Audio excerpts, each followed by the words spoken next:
action let's go 저 건물을 찾으러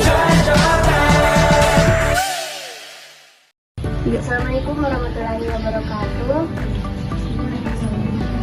Perkenalkan, kami dari kelompok 2 mahasiswa agroteknologi Fakultas Pertanian Universitas Muhammadiyah Sriwijaya semester 2. Baik Kak, di sini kami ada tugas AIK mengenai akhlak berbudi. Dengan baik, di sini kami sudah berada Masjid Kiai Haji Ahmad Dahlan berusaha dengan Kak Adi Besar sebagai narasumber kami. Baik Kak, bisa pertanyaannya. Menurut Kakak, apa definisi akhlak sosial menurut Anda? Akhlak sosial di sini ada dua konsep pencegahan. Yang pertama adalah akhlak itu yang hubungan dengan perilaku, dan sosial berarti dia berhubungan dengan berarti kalau kita mengacu pada akhlak sosial adalah bagaimana kita berperilaku pada sesama, khususnya dalam ruang lingkup masyarakat. Pertanyaan selanjutnya, bagaimana akhlak sosial mempengaruhi hubungan antara individu dan masyarakat? Mengaitkan antara akhlak sosial dengan hubungan antar individu, sebenarnya itu bisa kita lihat setiap orang yang memiliki perilaku yang baik, artinya di luar lingkup masyarakat, dia akan biasanya memiliki ruang tersendiri. Sementara berapa ya kita anggap saja ya kurang baik perilakunya masyarakat, biasanya dia agak berpikir itu bisa kita lihat di biasa kalau beberapa orang yang lagi orang itu ya menganggap kurang ada seperti itu ya biasanya itu agak jarang dapat berkumpul dengan sesama, berbeda dengan orang-orang yang memang sebenarnya ya memiliki perilaku yang bagus sebagainya, itu biasanya lebih sering bersama, yang lebih sering berada pada tempat bersama. Dia selain kan dalam ada yang namanya pemahaman, ada yang individual dan sosialis. Kalau orang yang suka yang individualis ya kita lihat kalau mungkin di daerah kota ya sama saya, sementara kalau sosialis ya karena kamu tak sosial bagaimana bertahan ke saja kalau yang sederhana itu dalam berakhlak sosial itu adalah kita ciri khas dari orang Bugis itu adalah hal yang paling dasar kan beda pandangan orang yang etikanya baik, akhlaknya baik itu biasanya orang mulai dari situ PKB, dari ada yang PKB, ada yang langsung saja istilah kalau kata orang dulu mau injak tidak itu beda biasanya pandangan, biasanya beda pandangannya orang itu mempengaruhi dalam hal sosial. Kita mengatasi konflik antar individu dengan menggunakan prinsip akhlak sosial. Kalau kita mengatasi konflik individualis, akhlak sosial itu bagaimana? Nah sosial sendiri adalah misalkan dia akan jenis dengan yang namanya musyawarah, dan musyawarah artinya dari hati. Bagaimana menumbuhkan rasa kebersamaan, bagaimana menumbuhkan rasa saling menunjukkan satu dengan yang lain hingga bisa menghilangkan sikap individualis, karena permasalahan individualis itu dan itu yang biasa mempengaruhi dalam hal sosial itu dengan adanya sifat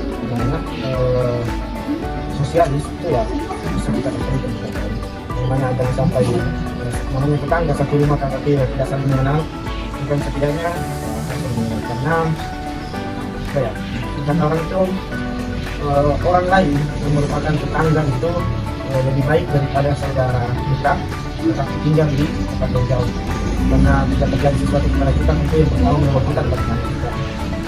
Nah untuk mengatasi masalah individual ini sosial bagaimana mengingatkan kepada orang-orang yang menjaga rasa sosialis dan rasa saling kita bersama.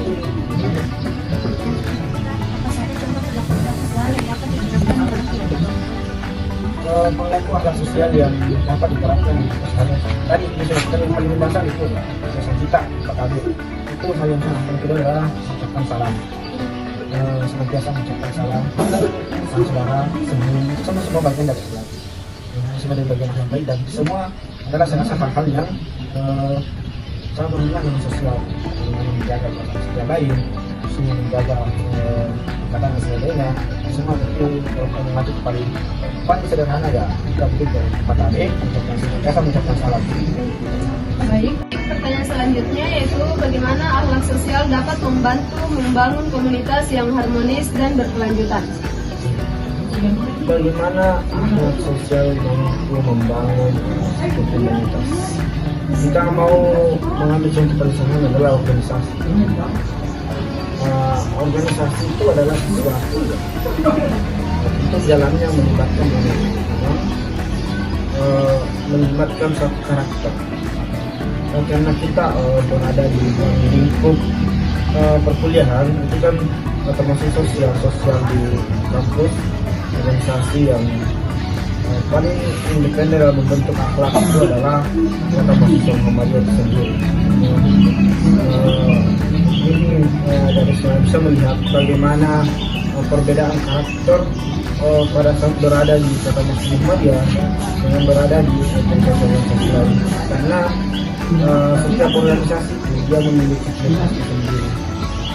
Khususnya bila di IMM kalau bisa dia seperti apa mungkin kalau kata-kata itu karena ada IMM itu dari jarak jauh saja itu sudah dapat kita lihat, khususnya kalau perempuan karena mereka punya ciri khas kata ayahnya, dunia seperti apa mereka bagaimana berperilaku dan sebagainya, bagaimana berucap, itu semua adalah sangat dasar dalam membentuk pola sosial dalam pengembangan bersama.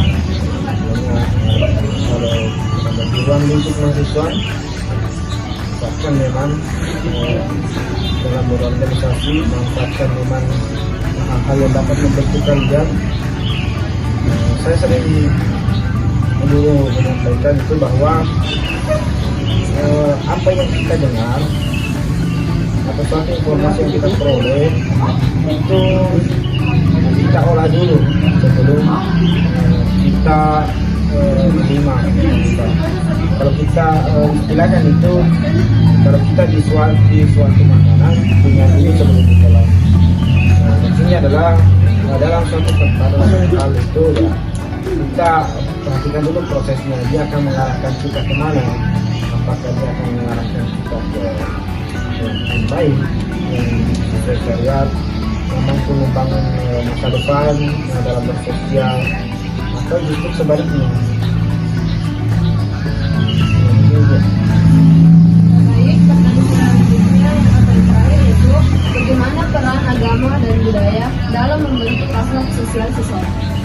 Bagaimana peran agama jelas, yang jelas beberapa sekolah yang memang memerintahkan kita senantiasa saling tolong menolong dalam kebaikan. Kemudian budaya, ada banyak sekali budaya-budaya yang bisa membentuk kita dalam hal-hal terbaik. Salah satunya adalah di budaya yang melekat di bahasa Bugis yang dikenal orang adalah siring budaya siring.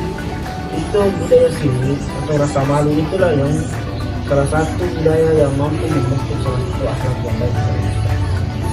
Malu untuk berbuat salah, malu untuk berbuat apa yang dilarang oleh agama, istilahnya malu dalam hal-hal yang buruk. Makanya kalau budaya yang paling mampu mengerahkan kita kepada akhlak yang baik adalah budaya syirik. Karena di budaya syirik itulah kita belajar bahwa ada rasa malu, ada rasa ketidakpedian dalam diri kita apabila kita melakukan kesalahan. Di budaya itu jangankan melakukan kesalahan, tidak pakaian saja akan memberikan kita rasa malu. Itu dan di dalam agama kan juga sama, diatur, dilarang, diatur bagaimana pakaiannya dan sebagainya. Dan mungkin itulah yang orang-orang tua dulu kita yang mungkin makanya mereka ada yang malu bila tidak sesuai lalu bila diceritakan dan sebagainya. Makanya budaya malu itulah yang harus banyak-banyak dikembangkan. Dalam hal jangan sampai ya budaya malu itu menjadi hilang. Yang kedua adalah ada budaya yang saat ini semakin terpropos di Indonesia adalah budaya gotong royong, budaya saling tolong menolong. Mungkin saat ini hanya beberapa daerah saja yang masih memegang teguh budaya gotong royong ini.